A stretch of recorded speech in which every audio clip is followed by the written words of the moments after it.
امام جو ہے وہ خطبہ ختم کر رہا ہو تو لوگ مسجد میں آ رہے ہوتے ہیں اور پھر بہت جلدی نکلنے کی ہوتی ہے. امام کے منبر پر بیٹھنے سے قبل مسجد میں آنے کا رجحان پیدا کرنا چاہیے. فرمایا گیا کہ جو شخص جمعۃ المبارک میں سب سے پہلے آتا ہے اس کو ایک اونٹ ذبح کرنے کا ثواب نصیب ہوتا ہے.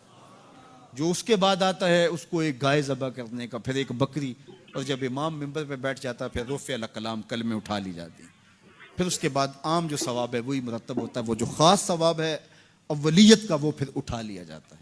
اس لیے کوشش کریں. میں سمجھتا ہوں اس میں ہمارے خطباء کا بھی بہت قصور ہے کہ بعض کا ممبر سے کوئی مربوط گفتگو نہیں ملے گی، کوئی منظم کلام نصیب نہیں ہوگا اور کوئی با مقصد بات لوگوں تک نہیں پہنچائی جائے گی تو لوگوں کی دلچسپی نہیں ہوگی، لوگ پھر دیر سے آئیں گے. ایک تو یہ بات بھی ہے، لیکن دوسری بات یہ ہے کہ ہمارے ہاں عمومی طور پہ اجتماعی رویہ یہ ہے کہ مسجد میں دیر سے جانے کا فیشن.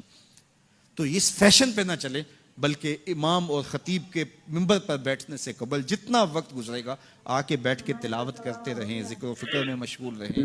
جتنی دیر آپ کو انتظار کرنا پڑے یہ آپ کے لیے خیر و برکت کا ذریعہ ہے. اور پھر آئیں اور پوری گفتگو سنیں اور اس گفتگو کا یقیناً نتیجہ آپ کی زندگی میں مرتب ہوگا. اور اگر آپ سمجھتے ہیں کہ میں بہت زیادہ مصروف ہوں اور کوئی آپ کو کام ہے تو شریعت نے آپ کو اجازت دی ہے کہ آپ لیٹ بھی آ سکتے ہیں، لیکن اذا نودی للصلاۃ من یوم الجمعۃ فاسعوا الی ذکر اللہ وذروا البیع، وہ حکم دیا گیا جب جمعے کی اذان پکاری جائے تو اس کے بعد پھر آپ کاروبار نہیں کر سکتے، پھر کاروبار کرنا حرام ہو جاتا ہے آپ کے اوپر. وذروا البیع، پھر خرید و فروخت چھوڑ دو، پھر تم چل پڑو اللہ کے ذکر کی طرف. پھر تمہارے اوپر لازم ہے کہ تم ذکر کی طرف چل پڑو.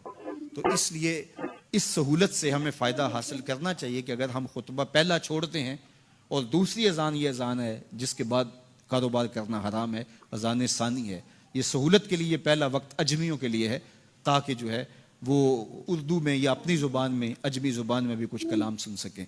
تو اس لیے ہمیں یہ سہولت دی گئی ہے، وہ بہت ضروری کام ہو. تو دین سیکھنے کا یہ کتنا خوبصورت موقع ہے. ہر جمعے آپ کو کسی نہ کسی موضوع پہ ایک خطیب لیکچر دیتا ہے، بات سناتا ہے، اور ایک موضوع پر مختلف احادیث قرآنی آیات کو پڑھ کے مطالعہ کر کے نتیجہ نکال کے آدھے گھنٹے میں پونے گھنٹے میں آپ تک ایک پورا میسج ڈلیور کرتا ہے. تو اس لیے اس کو بھرپور حاصل کرنے کے لیے اور اپنی نسلوں کو دین سے جوڑنے کے لیے یہ اسلام آج بھی بہت سارے مشقتیں اور بہت ساری سازشوں کے باوجود یہ قائم ہے، اس لیے کہ اس نے خوبصورت ہمیں نظم دیا ہے. محلے کی سطح پہ 5 گانا نماز ہے، علاقے کی سطح پہ جمعہ ہے، سالانہ شہر کی سطح پر 2 عید کے اجتماع ہیں اور عالمی سطح پہ حج کا اجتماع ہے. تو یہ ایک نظم ہے جو ہمیں دیا گیا اور یہ ہمیں جوڑے رکھتا ہے اور یہ ہماری وحدت کی علامت ہے. اللہ تعالی ہمیں 5 گانا نماز کی توفیق عطا فرمائے اور اہتمام کے ساتھ نماز جمعہ کی توفیق عطا. ایک حدیث میں آتا ہے جس نے 3 جمعے بغیر کسی عذر کے ترک کر دیے اس کے دل پر نفاق کی مہر لگا دی جاتی ہے. اللہ ہمیں محفوظ فرمائے. اس ویڈیو کو شیئر ضرور کریں، ہو سکتا ہے آپ کے ایک شیئر سے یہ بات کسی کے دل میں اتر جائے.